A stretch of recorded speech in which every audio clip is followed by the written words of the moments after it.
Assalamualaikum warahmatullahi wabarakatuh. Adik-adik mahasiswa program studi administrasi publik, hari ini kita akan membahas materi mengenai kinerja BUMN dalam mata kuliah manajemen BUMN.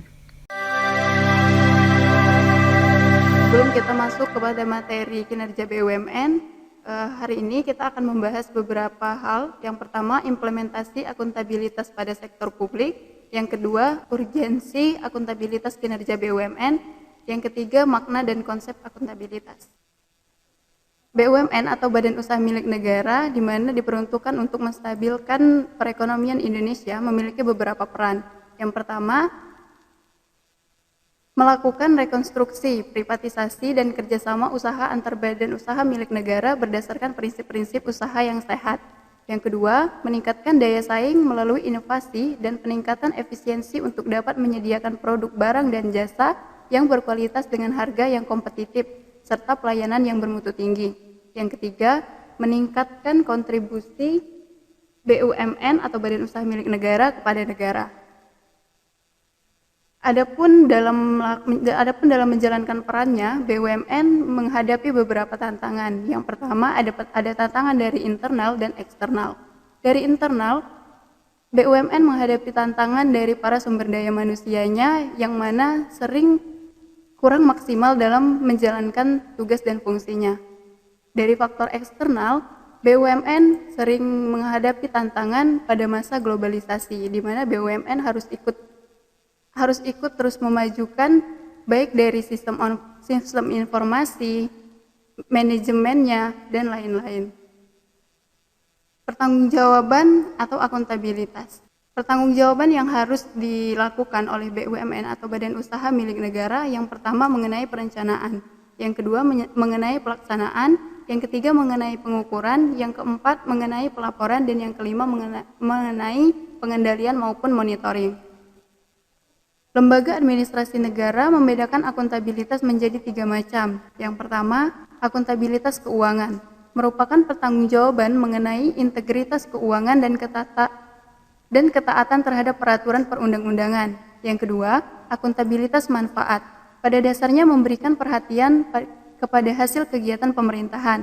Yang ketiga, akuntabilitas prosedural, yaitu pertanggungjawaban mengenai apakah suatu prosedur penetapan dan pelaksanaan suatu kebijakan telah mempertimbangkan masalah moralitas, etika kepastian hukum, dan ketaatan pada keputusan politis untuk mendukung pencapaian tujuan akhir yang telah ditetapkan. Urgensi akuntabilitas kinerja BUMN atau pentingnya pertanggungjawaban terhadap kinerja BUMN atau Badan Usaha Milik Negara. Konsep akuntabilitas muncul ketika World Bank mempopulerkan istilah governance melalui publikasinya di tahun 1992 yang berjudul Governance and Development. Kemudian dikembangkan oleh Asian Development Bank atau ADB yang sejak tahun 1995 telah memiliki policy paper yang berjudul Governance, Sound Development Management.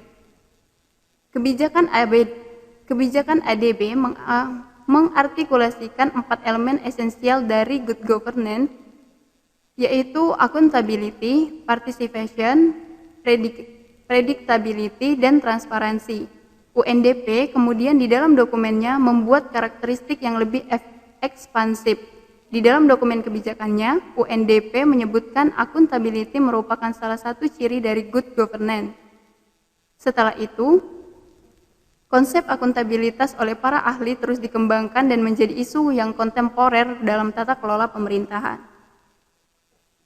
Dalam pencapaian visi dan misi dan sasaran strategis, Kementerian Badan Usaha Milik Negara menerapkan manajemen kinerja berbasis balance scorecard atau BSC dengan 4 perspektif utama. Yang pertama, stakeholder perspektif. Yang kedua, customer perspektif. Yang ketiga, internal process perspektif. Yang keempat, learning and growth perspektif.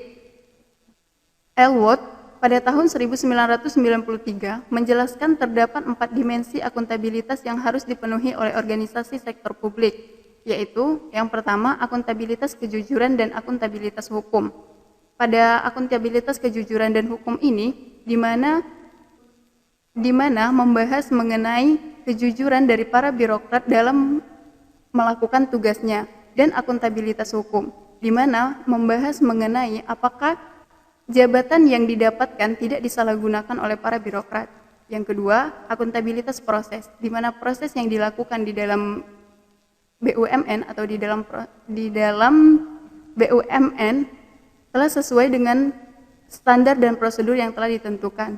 Yang ketiga, akuntabilitas program, di mana pada akuntabilitas program ini membahas mengenai apakah program-program yang telah dibuat oleh BUMN memang benar-benar diperuntukkan untuk hasil menaikkan atau menstabilitaskan perekonomian negara.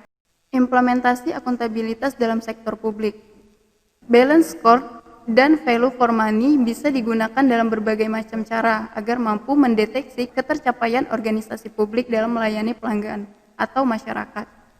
BSC ini pada awalnya memang ditunjukkan untuk memperluas area pengukuran kinerja organisasi swasta yang profit oriented atau berfokus pada keuntungan. Pendekatan ini mengukur kinerja berdasarkan aspek finansial dan non-finansial yang dibagi dalam 4 perspektif, yaitu perspektif finansial, perspektif pelanggan, perspektif proses internal, dan perspektif inovasi atau pembelajaran.